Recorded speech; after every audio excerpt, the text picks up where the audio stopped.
Alright YouTube, so we are finally here with the demo video that I've been putting off for a while now. It's kind of the review / breakdown of the demo footage that's out there. Now look, as much as I want to, I obviously cannot show you stuff from the demo in an actual video. I'm still surprised with how much footage is actually out there, and maybe Square Enix doesn't care, maybe I could get away with it, but it's just not worth risking a strike on my channel. We've been putting this video off for a while, so I think we're just going to hop right into it, try to make the video as short as I possibly can, but I do have a lot of notes, like front to back of a piece of notebook paper, and even a little bit more than that, of things I've taken note of from this demo footage. So we're just going to hop right into it. Whenever you start up the demo, you actually get the iconic music you remember from starting up the original Final Fantasy VII.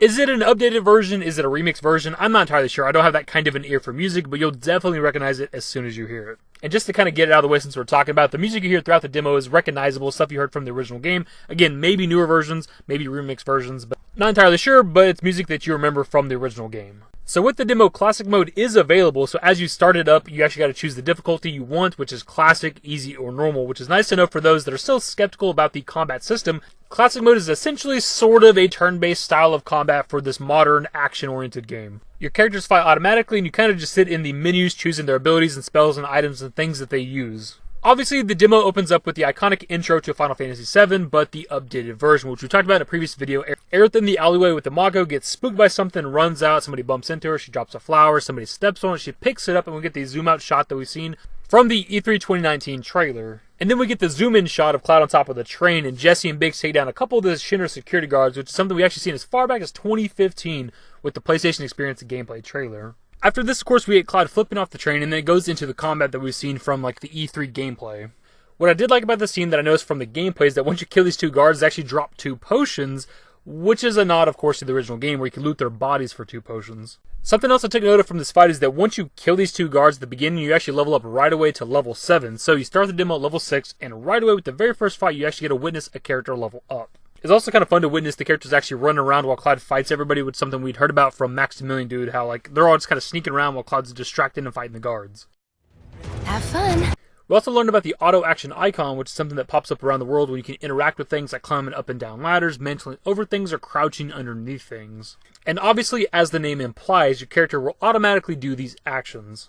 Something else that we learned through one of the pop-ups that kind of give you tips about the game is that a successful guard will actually charge your ATB, which may or may not be new information, but I thought it was kind of interesting. Triangle is another way that you interact with the world. It's actually how you open doors, open chests, and actually talk to people. We also get told specifically about breaking Shinra boxes to get loot out of them, and I'm not sure if this is exclusive to the demo because we are in a Shinra location, or if that's something for the entire game. And the reason why I say that or ask that is because in one of the gameplays I've watched for the demo, I've actually seen a player attack just a regular stack of cardboard boxes, and they don't break and you get nothing out of them. Following all that, we get the door hacking scene, which is cool to see in its entirety finally, because we had little snippets here and there. But outside of the cutscene that happens, we actually get dialogue between Jesse and Biggs as they're hacking the door, but you actually get dialogue that pops up visually on screen to the left, and you get like the name of the character and what they're actually saying, which I thought was very, very interesting. So watching some of the gameplay of Punisher mode, while you do move a lot slower, Cloud holds the sword above his head and you kind of just creepily walk forward in a way, you still combo at pretty much the same speed. So if you're fighting a stationary enemy or an enemy that doesn't move around all that often, there's almost no reason to not always be in Punisher mode since it does more damage. One small thing I took note of is this fight right here with this guard dog where Cloud actually levels up from the E3 2019 gameplay is taking place right before we enter the reactor. Just something I noticed.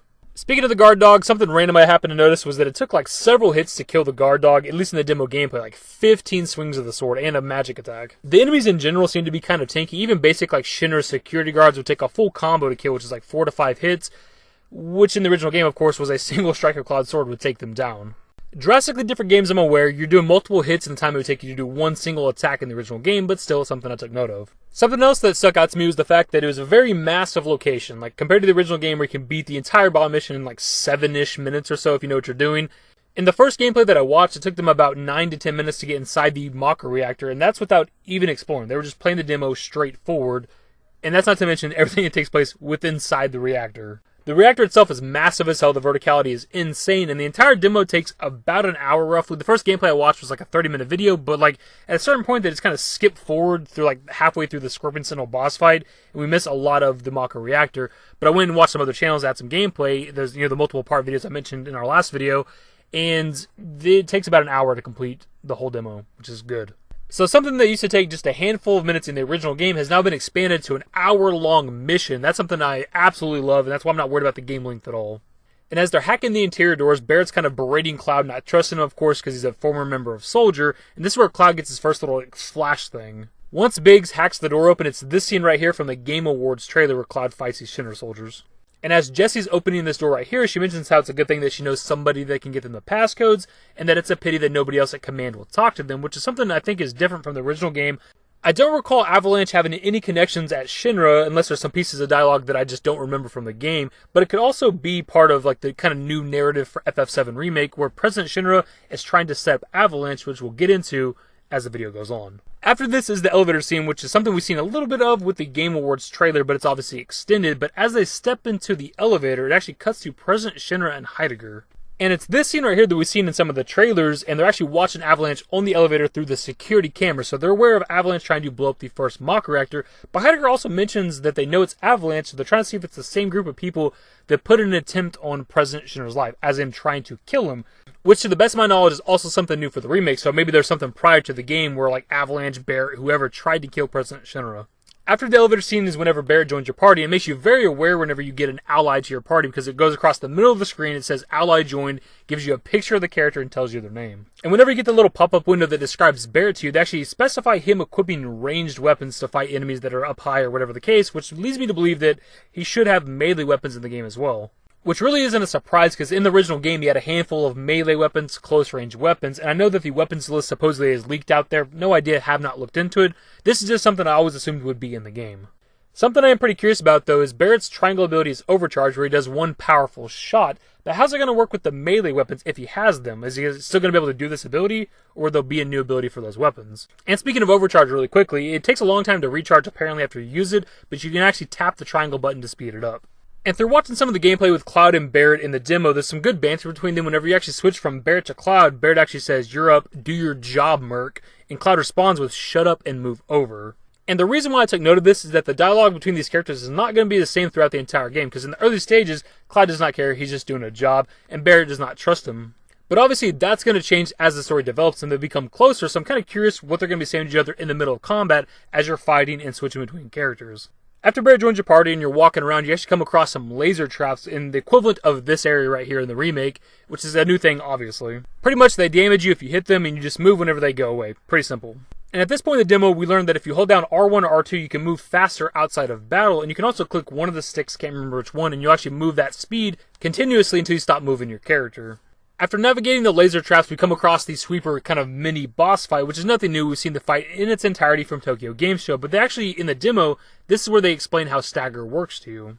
Which I suppose means that stagger is only something that comes into play with the more powerful enemies or the boss fights similar to summons. But the way it's explained in the little menu that pops up is that certain attacks or large damage will knock the enemies off balance, and pressured will appear beneath their gauge. And whenever the pressured thing appears beneath their gauge, you're supposed to hit them with your abilities and your magic to actually knock them into the staggered state. And right after fighting the sweeper enemy is, of course, us climbing down to plant the bomb and fighting the Scorpion Sentinel boss fight, which we have seen in its entirety already. So there's not really anything new to talk about when it comes to this segment that I've seen within the demo. There could be some small, subtle things that I missed, but nothing that really stuck out to me. After the boss fight, of course, we have the bomb timer going off, which this time around is 30 minutes compared to the original game's 10 minutes. Well, in the demo footage, it's 30. It seems to be about 20 in this gameplay. One thing I took note of while watching the gameplay that I watched is that the auto-action icon does not appear while you're in combat, so you can't climb up and down ladders, or mantle over objects, or crouch down, or use any of these actions while there are enemies near you. And during the escape scene, some debris falls and actually destroys one of the platforms, which is actually what causes Jessie to get stuck this time around. It's also the scene that we've seen from the Game Awards trailer, where Cloud actually jumps and catches the pipe. We've also seen him traversing the same pipe with the State of Play trailer, and this is him actually crawling over to where Jessie is. What's also pretty interesting about this scene now in the remake is that we exit a different way. Traditionally in the original game, you'd walk upwards and exit the way y'all came in, but you actually, because the platform's destroyed, you and Jessie walk downwards more so in that direction. You guys pretty much climb up to the area behind them and jump down to the platform right in front of the elevator where you guys started. During this segment, whenever you're following Jessie, there is no combat. She does not fight, so still, at least with the demo, no guest characters confirmed yet. During the escape, you end up fighting another sweeper enemy, so within the demo alone, you fight two kind of mini-bosses and an actual boss fight, so I think that's pretty good for a demo. During the escape, we also fight the shock trooper enemies, which are these blue guys from the first reactor, which I don't know if we've seen them ever officially in some of the gameplays or trailers, but it's kind of cool to see them. You do not fight them on the way into the reactor, only while you're escaping. It's possible that we do fight them on the way in, but I just didn't catch it. Something very interesting for the remake is that whenever the bomb finally does explode, it does very minor damage to the core. And what I mean by that is that the bomb does not actually blow up the Sector 1 reactor this time around. It cuts to President Shinra and Heidegger watching on the security cameras. They see this happen, and they activate some sentry bots and a sweeper to start just shooting up the core so that it does blow up. And that's this very brief scene right here we got from the Game Awards trailer. This is after they've had the robots shoot it up and cause it to explode. And following that, we actually get the flip scene that we got from the Game Awards trailer as well, where Cloud actually flips up and saves himself whenever the bridge is collapsing, which is exactly what I said in my trailer breakdown. If you guys remember that, I said that this was going to happen during the first bombing mission. The bridge is going to collapse, Cloud's going to save himself. That way, when we go to the next one, and it's the fault of Sector 5, people are going to expect him to save himself, at least people not from the original game that did not play the original game. And of course, he's going to fall all the way down to the Sector 5 slums church and meet Aerith. And I just want to pat myself on the back really quickly because that was just kind of cool to see within the demo, because pretty much every step of the way, we've watched the trailers and I've kind of called out these scenes and kind of when they're going to happen or what's going on in these scenes. I've been right pretty much every step of the way. This is the channel you guys should be subscribed to. And then following the flip scene, we get the actual explosion of the Sector 1 reactor, which we've seen a little bit of with the Game Awards trailer. And you get to see the shockwave kind of ripple throughout Midgard to where it actually knocks out the power in the surrounding area, not all of Sector 1 or Sector 8. And you also get to see like the highways and stuff, and cars like stop and come to a stop because of the shockwave. A completely badass scene and possibly my favorite throughout the entire demo. It's kind of hard to say. And after the demo ends, we get this kind of like montage of Cloud just kind of walking around fighting enemies. We see like a Shinra dude with like a shield or something like that. He's kind of walking around Sector 8. You see the fountain in the background. We get the updated scene of Cloud being surrounded by these Shinra guards that we got from PlayStation Experience 2015. Only this time around, Cloud actually has the flower in his outfit. And I do believe that is everything I took note of from the Final Fantasy VII Remake demo footage that is out there. As for some sort of review when it comes to the demo, I mean, come on, dude. I've been hyping this game up for like almost 5 years at this goddamn point. Is there even a point? 10 out of 10? 5 stars? Like, come on. Obviously. Getting an hour of just uncut footage of the demo, the whole demo, seeing all that gameplay and things. Come on, dude. 11 out of 10. It's only built my hype up even more, and I love the changes to the story where President Shinra and Heidegger are aware of them attacking the reactor, but not stopping them. They want them to blow it up. Their bomb fails. They say, fuck it, let's blow up the reactor ourselves, so it looks like Avalanche did it. I love that shit. I love subtle changes to the story. And it makes me pretty hyped to see what other kind of things they might change with the story. I try to make the video as short as I possibly can, but it's a lot of new footage that we had not seen until this leak happened, so it's just kind of hard to keep the video short. So for that reason, we're just going to kind of wrap the video up. What are your thoughts? If you've watched the gameplay of the demo, the full demo in its entirety, what are your thoughts on the game? Leave your thoughts and more in the comment section below. Hopefully you guys enjoyed the video. If you did, give it a thumbs up. Subscribe to the channel if you guys are new and want to stay updated with more Final Fantasy VII Remake content. Turn on my notifications. Follow me on Twitter at @TheDashingDavid. I'm a Discord. Links to our social networks are in the description and in the outro. Later, guys. Give me a smile, give me forever for a while, give me forever for a while. Quit acting like a baby, or at least less like